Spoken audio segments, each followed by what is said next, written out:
નમસ્કાર વિદ્યાર્થી મિત્રો, સ્વાગત છે તમારું આપની યુટ્યુબ ચેનલમાં। આજે આપણે જીકેના મહત્ત્વના ટોપિક વિશે જણાવવાના છીએ। તો વિદ્યાર્થી મિત્રો, ટોપિકનું નામ છે મહત્ત્વના સમાજ અને તેના સંસ્થાપક, જે તમારી આવનારી કોઈપણ પરીક્ષા માટે ઉપયોગી રહેશે। તો વિદ્યાર્થી મિત્રો, શરૂ કરીએ। સમાજ અને તેના સંસ્થાપક।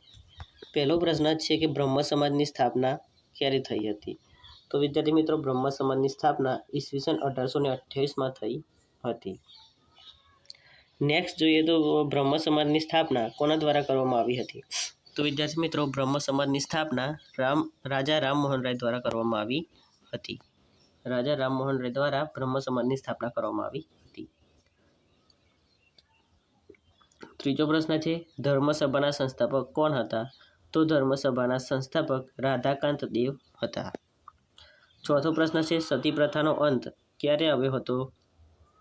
તો સતી પ્રથાનો અંત ઈસવીસન 1829માં આવ્યો હતો। સતી પ્રથાનો અંત ક્યારે આવ્યો હતો? તો ઈસવીસન 1829માં। નેક્સ્ટ પ્રશ્ન છે સતી પ્રથાના અંતમાં સૌથી વધુ પ્રયાસો કોના રહ્યા હતા? તો વિદ્યાર્થી મિત્રો, સતી પ્રથાનો અંત કરવા માટે સૌથી વધુ પ્રયાસો શ્રી રાજા રામમોહન રાયના રહ્યા હતા। છઠ્ઠો પ્રશ્ન છે કે આર્ય સમાજની સ્થાપના ક્યાં અને ક્યારે થઈ હતી? તો વિદ્યાર્થી મિત્રો, આર્ય સમાજની સ્થાપના ઈસવીસન 1875માં મુંબઈ ખાતે થઈ હતી। તો વિદ્યાર્થી મિત્રો, તમને પૂછે કે આર્ય સમાજની સ્થાપના કયા શહેરમાં થઈ હતી? તો મુંબઈ જવાબ આવે। અને ક્યારે થઈ હતી? તો 1875માં થઈ હતી। સાતમો પ્રશ્ન છે આર્ય સમાજની સ્થાપના કોને કરી હતી? તો આર્ય સમાજની સ્થાપના સ્વામી દયાનંદ સરસ્વતીએ કરી હતી। આર્ય સમાજની સ્થાપના સ્વામી દયાનંદ સરસ્વતીએ કરી હતી। આઠમો પ્રશ્ન છે આર્ય સમાજ કોના વિરુદ્ધ હતો? તો વિદ્યાર્થી મિત્રો, આર્ય સમાજ ધાર્મિક અનુષ્ઠાન અને મૂર્તિ પૂજા વિરુદ્ધ હતો। નવમો પ્રશ્ન છે સ્વામી દયાનંદ સરસ્વતીનું મૂળ નામ શું હતું? તો વિદ્યાર્થી મિત્રો, સ્વામી દયાનંદ સરસ્વતીનું મૂળ નામ મૂળશંકર હતું। શું હતું? મૂળશંકર। દયાનંદ સરસ્વતીનું મૂળ નામ મૂળશંકર હતું। દસમો પ્રશ્ન છે કોના પ્રયાસોથી બ્રહ્મ સમાજ ઉત્તર પ્રદેશ, પંજાબ અને મદ્રાસમાં ફેલાયો હતો? તો વિદ્યાર્થી મિત્રો, બ્રહ્મ સમાજ કેશવચંદ્ર સેનના પ્રયાસોથી ઉત્તર પ્રદેશ, પંજાબ અને મદ્રાસ જેવા મહાન અથવા મોટા પ્રદેશોમાં ફેલાયો હતો। 11મો પ્રશ્ન છે ઈસવીસન 1815માં કોને આત્મીય સભાની સ્થાપના કરી હતી? તો વિદ્યાર્થી મિત્રો, તમને પૂછે કે આત્મીય સભાની સ્થાપના કોને કરી હતી? તો રાજા રામમોહન રાયે કરી હતી। અને ક્યારે? તો ઈસવીસન 1815માં કરી હતી। 12મો પ્રશ્ન છે રાજા રામમોહન રાય અને ડેવિડ હેયર હકિન્સ વચ્ચે કઈ સંસ્થા સાથે જોડાયેલ છે? એટલે કે રાજા રામમોહન રાય અને ડેવિડ હેયર હકિન્સ કઈ સંસ્થા સાથે જોડાયેલા છે? તો હિન્દુ કોલેજ સાથે આ બંને વ્યક્તિઓ જોડાયેલા છે। નેક્સ્ટ પ્રશ્ન છે કે થિયોસોફિકલ સોસાયટીની સ્થાપના ક્યાં અને ક્યારે થઈ હતી? તો વિદ્યાર્થી મિત્રો, થિયોસોફિકલ સોસાયટીની સ્થાપના ઈસવીસન 1882માં અડિયાર, જે મદ્રાસમાં આવેલું છે, ત્યાં થઈ હતી। બરાબર। તો થિયોસોફિકલ સોસાયટીની સ્થાપના પૂછે તો અડિયાર, મદ્રાસ ખાતે ઈસવીસન 1882માં થઈ હતી। સત્યાર્થ પ્રકાશની રચના કોણે કરી હતી? તો વિદ્યાર્થી મિત્રો, સત્યાર્થ પ્રકાશ નામની રચના દયાનંદ સરસ્વતીએ કરી હતી।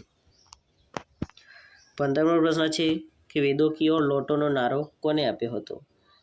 વિદ્યાર્થી મિત્રો, વેદો કી ઓર લોટોનો નારો કોને આપ્યો હતો? તો દયાનંદ સરસ્વતીએ આપ્યો હતો। રામકૃષ્ણ મિશનની સ્થાપના કોને અને ક્યારે કરી હતી? તો રામકૃષ્ણ મિશનની સ્થાપના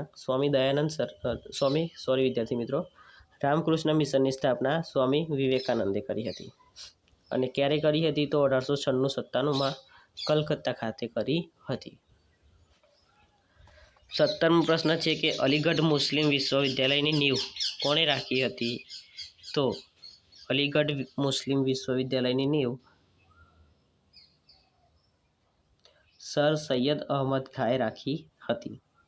18મો પ્રશ્ન છે કે સત્યશોધક સમાજની સ્થાપના કોને કરી હતી?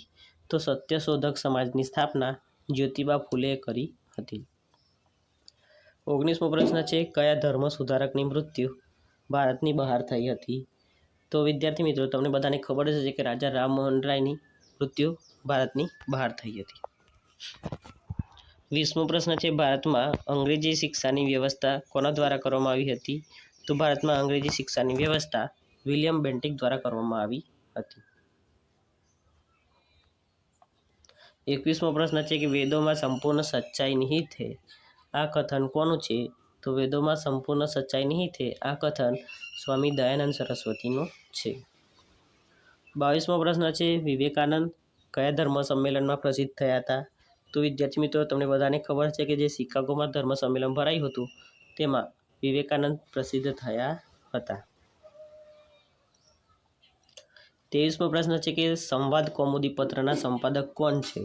એટલે કે સંવાદ કૌમુદી પત્ર કોણે લખી છે? તો વિદ્યાર્થી મિત્રો, રાજા રામમોહન રાયે સંવાદ કૌમુદી પત્ર લખી છે. 24મો પ્રશ્ન છે, વામા બોધિની પત્રિકા મહિલા માટે કોણે નીકાળી છે? એટલે કે વામા બોધિની પત્રિકા મહિલાઓ માટે કોણે નીકાળી હતી? તો કેશવચંદ્ર સેનની.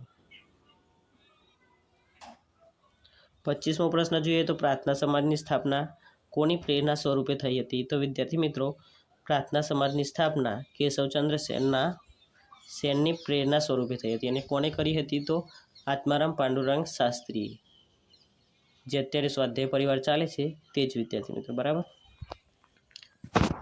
આત્મારામ પાંડુરંગ શાસ્ત્રી. વિદ્યાર્થી મિત્રો, આપનો વિડીયો પસંદ આવ્યો હોય તો વિડીયોને લાઇક કરી દેજો અને ચેનલ પર નવા હો તો ચેનલને સબસ્ક્રાઈબ કરી દેજો. વિદ્યાર્થી મિત્રો, આપને અગાઉ હવે દરેક ટોપિકના MCQ લાવવાના છીએ તે, બરાબર.